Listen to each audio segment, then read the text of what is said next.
लग्नाच्या आदल्या दिवशीच तरुणीची आत्महत्या. हळदीच्या रात्रीच नवलिहाळला घटना. लग्नाच्या आदल्या दिवशीच हळदी कार्यक्रमाच्या रात्री तरुणीने विहिरीत उडी घेऊन आत्महत्या केली. ही घटना नवलिहाळ तालुका चिक्कोडी येथे रविवारी सकाळी 6 वाजता उघडकीस आली. श्रुती शंकर बुरुड वय 24 असे आत्महत्या केलेल्या युवतीचे नाव आहे. या घटनेची नोंद येथील पोलीस ठाण्यात झाली आहे. घटनास्थळासह येथील पोलीस ठाण्यातून मिळालेली माहिती अशी: नवलिहाळ तालुका चिक्कोडी येथील श्रुती शंकर बुरुड या तरुणीचे कडोली, बेळगाव येथे लग्न निश्चित झाले होते.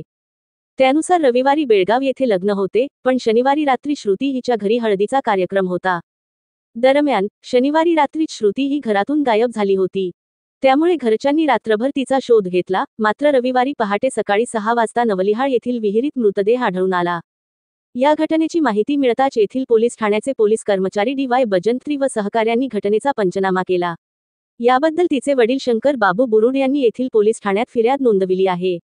श्रुतीचे कडोली, बेळगाव येथे लग्न ठरले होते. ती या लग्नासाठी तयार नव्हती. या मानसिक अवस्थेतूनच आपली मुलगी श्रुतीने आत्महत्या केली असावी, असे वडिलांनी फिर्यादीत म्हटले आहे. या घटनेची नोंद मंगळवारी येथील पोलीस ठाण्यात झाली. पोलीस उपनिरीक्षिका अनिता राठोड यांच्या मार्गदर्शनाखाली अधिक तपास सुरू आहे.